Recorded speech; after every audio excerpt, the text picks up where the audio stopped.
Good morning. Here in Canada, in Ontario, it's 8:30 in the morning.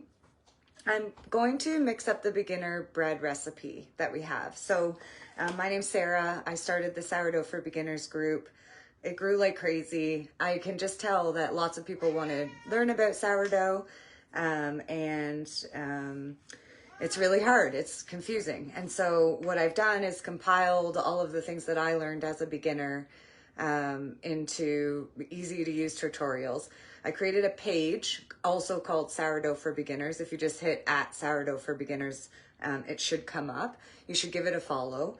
One of the tutorials on there is a beginner bread recipe. It's a low hydration recipe, which is much easier to work with than a higher hydration recipe. It's less sticky, it's more forgiving. Obviously there's lots of good reasons to do a high hydration recipe, but when you're a beginner, I think the best thing is to find some basic things that work and repeat them over and over and over. And as you go, you'll gain experience, you'll start to learn what's easy, what's hard, you'll fix things, you'll get better at things, and then over time you can start to add to your hydration. You may hear my cat meowing in the background. He's a little bit crazy.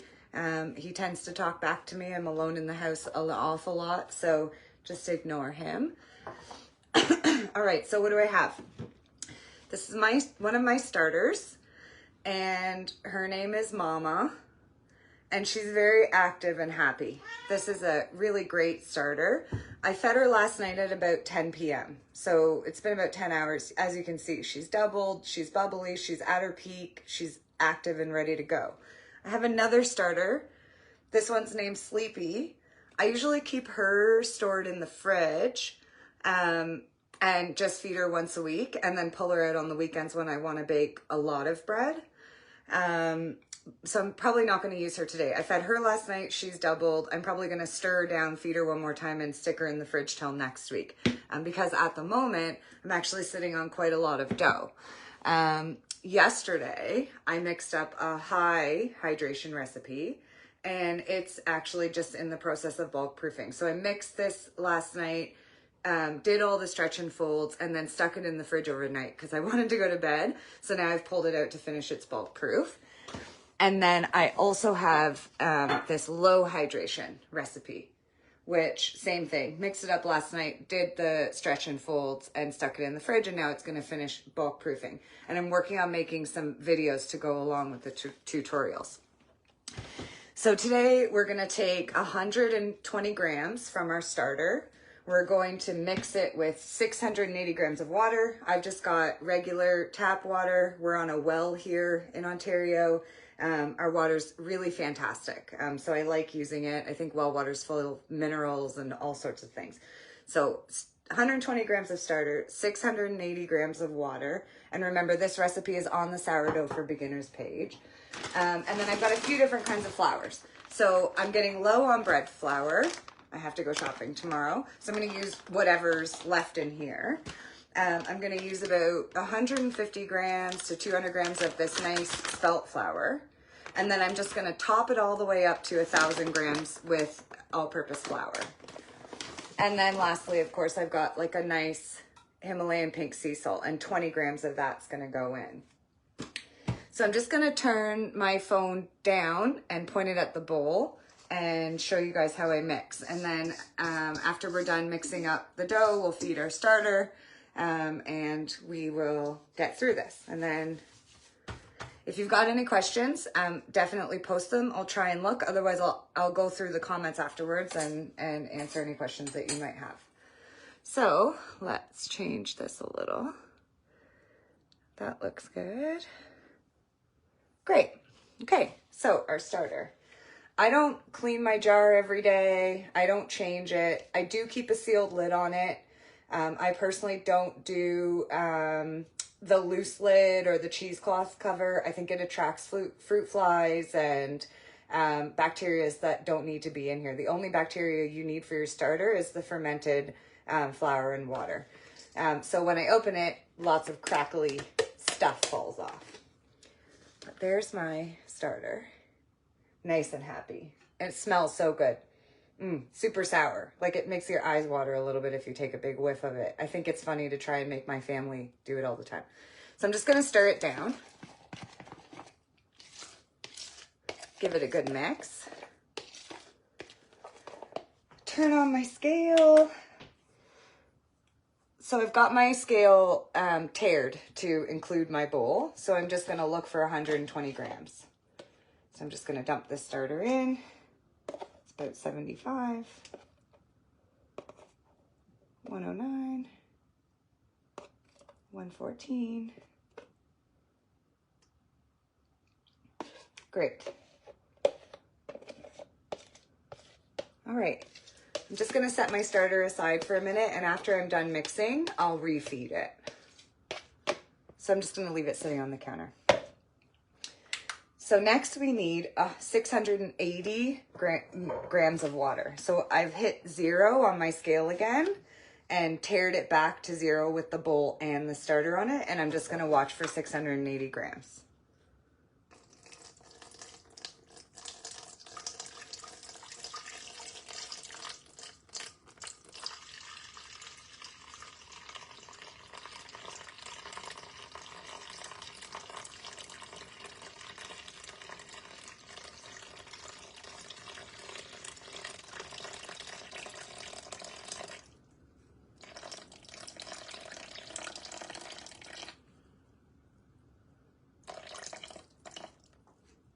All right, so we have 680 grams of water and 120 grams of starter, and I'm just going to dissolve the starter into the water. I like to do it with a whisk. Some people use dough whisks. I just actually got Amazon to approve me so that I can set up idea lists on Amazon that have, and so I'm starting to build a page that has all of the tools that someone who is doing sourdough could want. But I always say, if you're only going to spend money on one tool, get a scale. You definitely can do sourdough without a scale. You can use cups and measures, but a scale is much more accurate. You're going to have way more consistent results, and a lot of the good recipes only come in weight measures. And there's a really good scale on Amazon Basics. It's like $9 Canadian. So here we go. So we've got our 120 grams of starter and our 680 grams of water, and the starter's dissolved in the water. My water's about room temperature. So now I'm going to add my flour. And like I said, I'm almost out of bread flour, so I'm just going to use up what I have left. I'm going to put between 150 and 200 grams of this spelt flour in, and then I'm going to top it all off to a total of 1,000 grams with my all-purpose flour. So I've tared my scale back to 0, so my bowl and my starter water mix is on there, and I'm just going to start pouring till I get to 1,000 grams. So let's see how much bread flour I had left.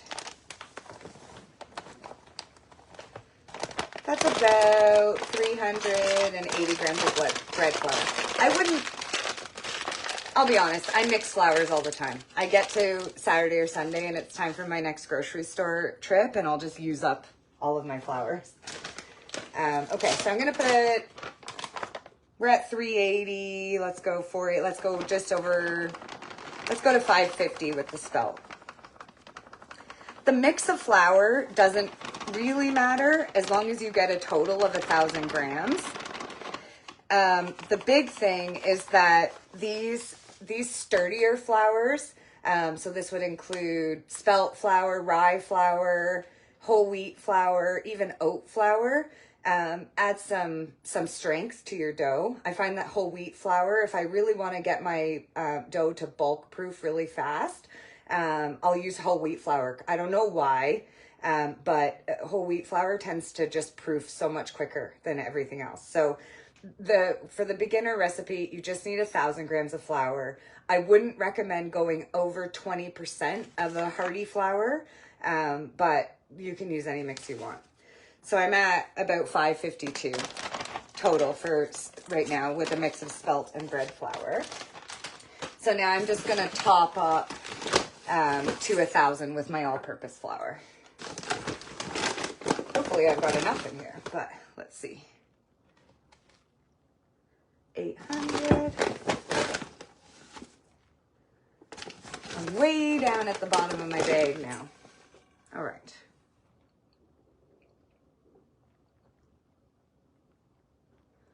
All right. There we go. It's a little over. I'm just going to take a bit out.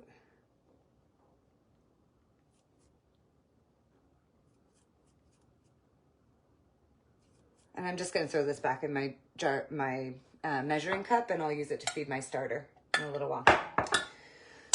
Okay, we need 20 grams of salt. Just going to pour until I get to 20 grams.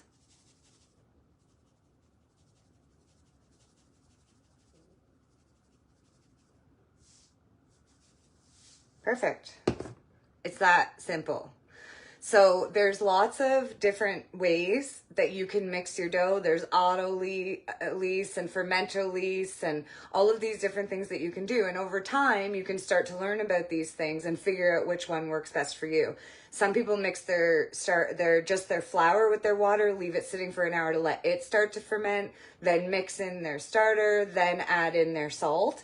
Other people just do it like this all in one. There's lots of different ways to do it, but this is a beginner recipe, so we're keeping it super simple. So now all I'm going to do is I'm going to mix this up, and I usually take my spoon and sort of spread everything around to mix it up a little to blend the flours and the salt on top of the water. And then I'm going to start stirring until most of the moisture is absorbed by the flour, and then I'll switch to my hand.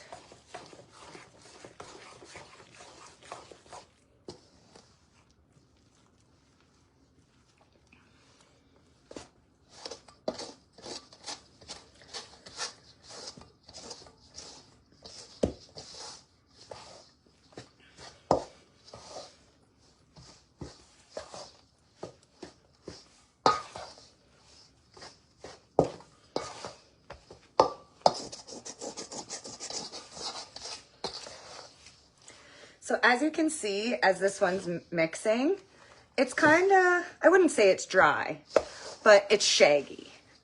And this kind of shaggy dough is a lot easier for a beginner who doesn't necessarily understand all of the science of sourdough to be able to mix it first. And this is why we recommend this recipe for beginners. In the title of the live, I tagged the page and also put a link to the actual tutorial. All right, so we're starting to get mixed up pretty good here. A little bit of flour on the bottom. Just gonna try and push that in, and then I'm just gonna clean off my spoon a little.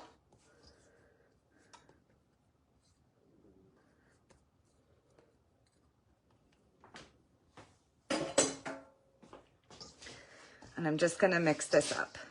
And all we're looking for in the initial mix is just a nice shaggy dough. Try to get it mixed as well as you can. But if there's dry bits and everything else, don't worry, that comes out during the stretch and fold phase.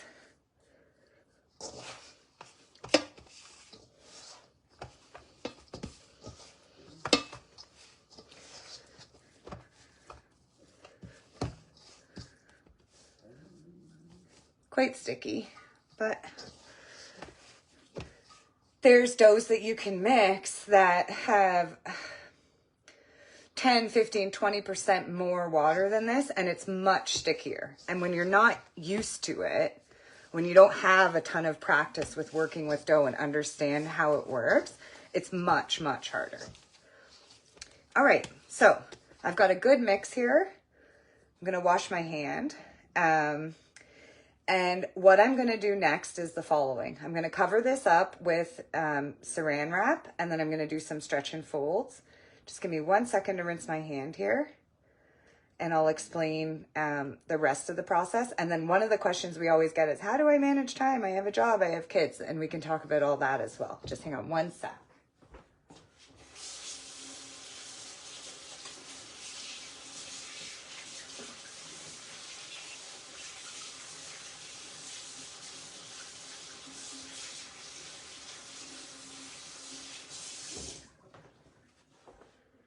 Okay, so I'm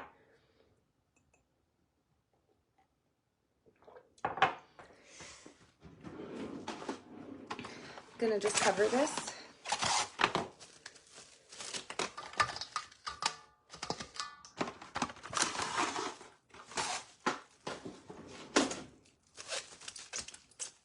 Great. Okay. So it's very sunny and bright, if you look, this morning. Here in Ontario, it's starting to get cold and blowy. So I've mixed the dough. It's 8:48. I'm gonna wait about half an hour and then I'm gonna do a stretch and fold. I'm gonna stand beside the sink. I'm gonna run my hand under water. I'm gonna scoop underneath my dough, pull it up, fold it down, do that north, south, east, and west. Turn your bowl, do it. I'm gonna stretch and fold probably 4 times. And every time I stretch and fold, I will feel the dough getting stronger. You can just tell. And these are the types of things that you need to practice and experience to sort of understand. You can read all you want, but until you dig in, this is what you're gonna do. I've got, like I showed you earlier, 4 doughs on the go today. So these 4 doughs. And these are all going to end up being full-size 900-gram artisan loaves. Some of my neighbors here on the island buy my bread off of me. I give a lot away. It's the only bread we eat unless I bake some buns.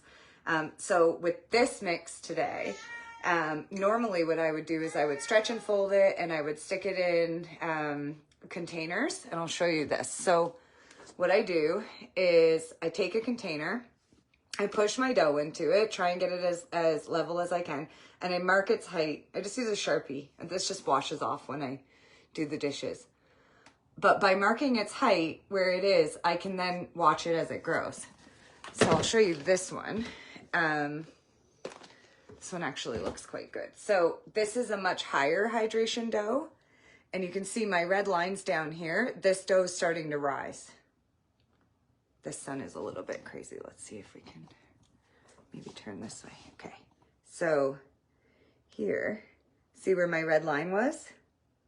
This one's really starting to rise. So soon, I'm gonna pre-shape this and get this ready to bake. So with this dough that I just mixed up today, I'm gonna get through the whole stretch and fold process. And then I'm gonna put it into containers, mark its height, and I'm gonna stick it in the fridge. And it'll slow bulk ferment in the fridge. The fridge doesn't stop bulk fermenting altogether, but it slows the process down by double, triple, quadruple the amount. So the last thing left for me to do is just to refeed my starter now. So I'm gonna grab my trusty scale, and I'm gonna try and actually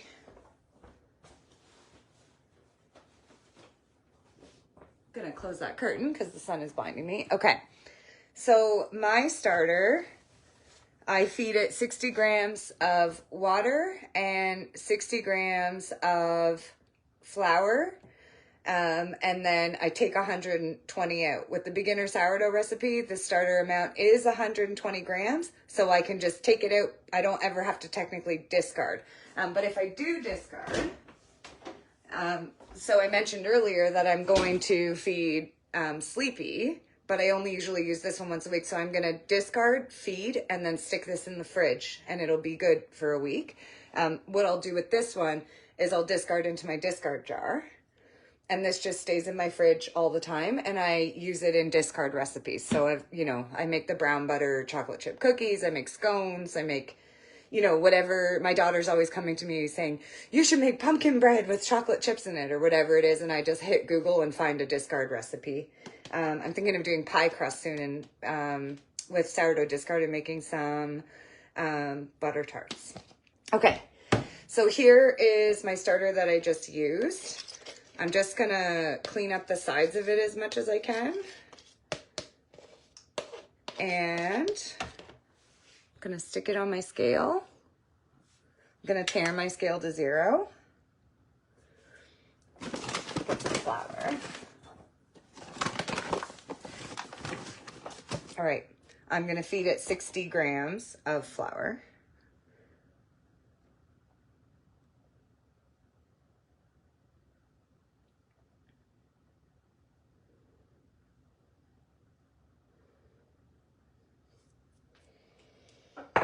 And then I'm going to feed it 60 grams of water.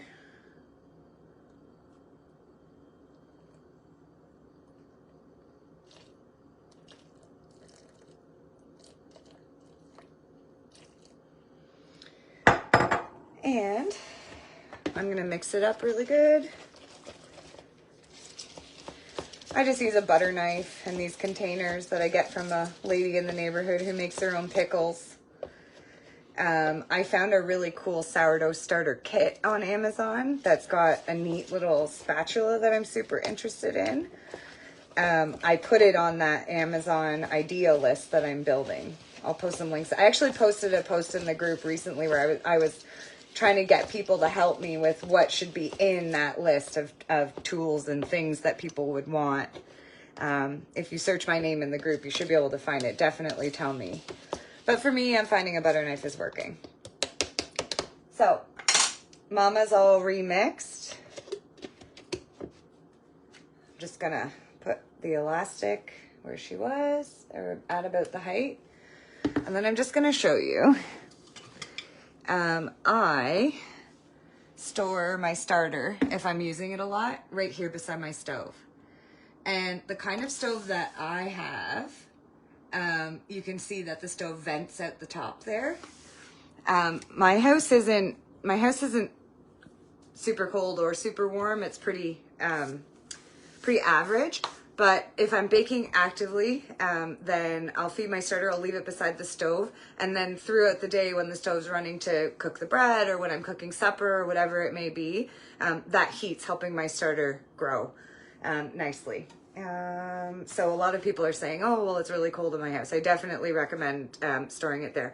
I do not recommend storing your starter in your oven with the light on. I've just seen 1,000 posts on Facebook of, oh, my daughter didn't know I had it stored in there and now there's plastic melted all over my stove, or, oh, I totally forgot it was there. Now I've killed my starter, or this glass jar smashed, or whatever it is. If your house is really, truly so cold that it's making your starter not grow, there are like do-it-yourself little things that you can make with a light bulb on top that will keep your starter warm. And then of course there's stuff you can buy that you can store your starter in. Okay, so we have mixed the beginner bread recipe using my main starter, Mama. We've refed Mama. And now I'm going to prepare my second starter that I'm not going to use for about a week to go into the fridge. So this is Sleepy. And I don't know why, but this one just has never been as active as Mama. Maybe I'm not friendly enough to it, I don't know. But I used it last night in a recipe and fed it and left it on the counter overnight. I'm going to discard now, feed it again, and then stick it in the fridge for 7 days. So I feed 1 to 1 to 1, 60 grams, 60 grams, 60 grams. So I'm going to pour off 120 grams and then I'm going to feed back in 60 grams each. I always just take out what I put in, if that makes sense. I'll try and clarify that later. Okay. So we've got Sleepy. I'm just going to stir down.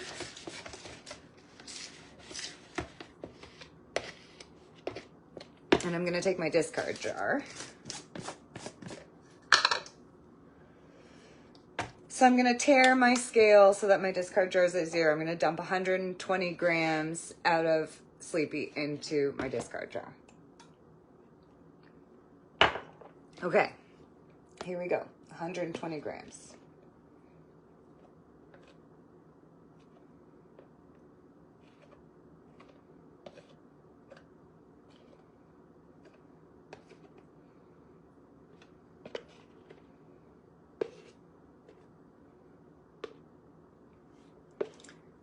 There we go. Just gonna pop my discard jar back in the fridge. And I can use this to make pancakes, cookies, scones. There's a million recipes. I try to get through this within about 10 days.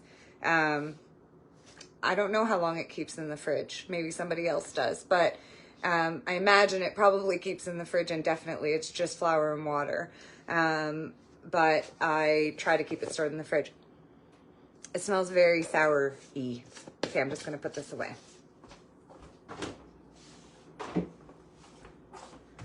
So now we're going to feed Sleepy. So I'm just gonna scrape down the sides, get it nice and clean.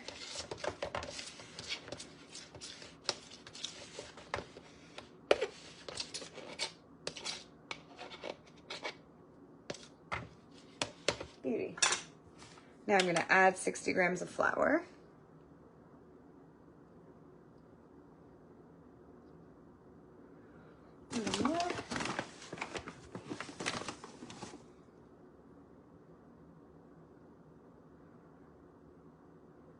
Ooh, close. Close, close, close. There you go. 60 grams of water.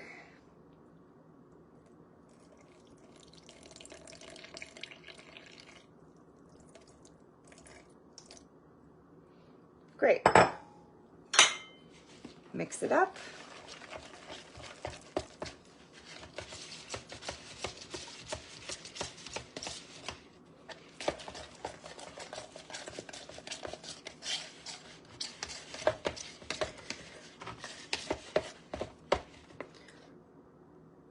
So people talk about all these different consistencies. Mine changes. Sometimes it's watery, sometimes it's really thick.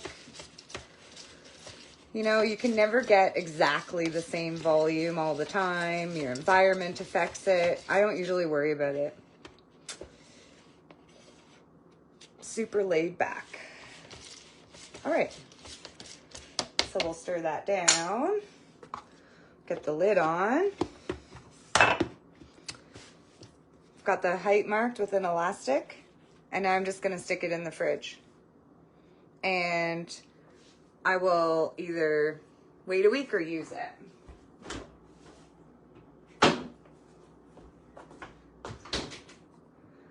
Okay, so it's been about 15 minutes since I originally mixed the beginner sourdough recipe. I usually recommend waiting about 30 minutes before you do your first stretch and fold, and then doing stretch and folds every 30 minutes for 3 or 4 times. However, all you're doing with stretch and folding is trying to build strength, right? So you move the dough around, it mixes together better, it starts to create gluten, it starts to bind, right? And that's the purpose of stretch and folding, right? With other breads you would knead, or if you're using a mixer, the dough hook would mix it. All you're doing with stretch and fold is a much gentler kneading process.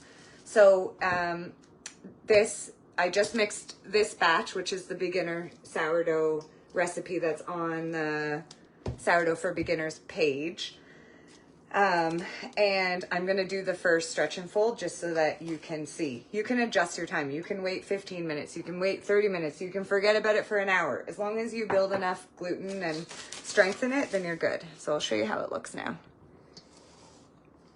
So it's pretty shaggy. You can see bits of sort of dry flour in there. Normally I would do this beside my sink, but I've got some more here. So I'm just going to get my hand a little wet. I always try to get my palm just a little damp. And what I'm gonna do, let's see if we can see this good here. There. I'm gonna grab the edge, stretch, fold, turn, grab the edge, stretch, fold, turn, grab the edge, stretch, fold. Put my hands a little more, grab the edge, stretch, fold.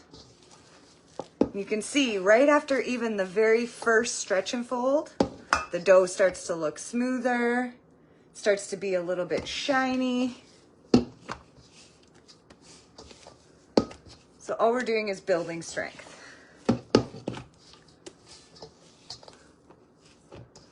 There we go.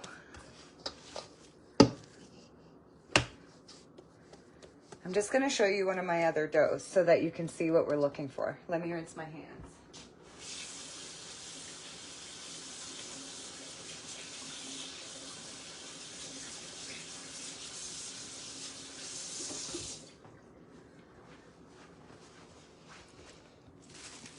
I'm just going to cover this up and let it sit again. 20 minutes, half an hour, 9 o'clock. Usually I just take note of the time. I'll come back at 9:30 and stretch and fold this again. Come back at 10, stretch and fold it again. Maybe again at 10:30, and then I'll separate it into containers to bulk proof. So the purpose of stretch and folding is building strength and gluten into your dough so that it can then start fermenting. So this is a dough that I mixed last night. It's nice and strong. It's going to finish bulk proofing today, and it's going to get mixed. So when you look at this dough, you can see that it's shiny, uniform, it's strong. I'll show you the difference. This is the new dough we just mixed, right? And it's still quite shaggy. There's all these stretchy parts that aren't holding together compared to this, where it's become one.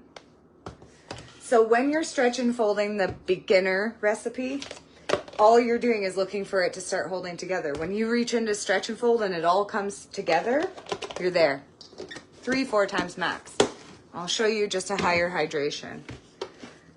If you look at the higher hydration, it's all together too, but you can see that it moves and it's quite moist.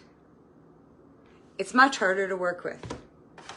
And you can do this. But why would you make it harder on yourself when you can use an easier recipe?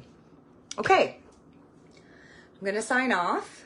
And if you guys liked this live, let me know. Because I don't mind doing them. I'm home alone quite a bit while my family's at school and work and everything else. If you have any questions, post them. Definitely be sure to follow the Sourdough for Beginners page, which is the sister to the group. And I'm gonna start working on some YouTube tutorials specifically for beginners. Okay,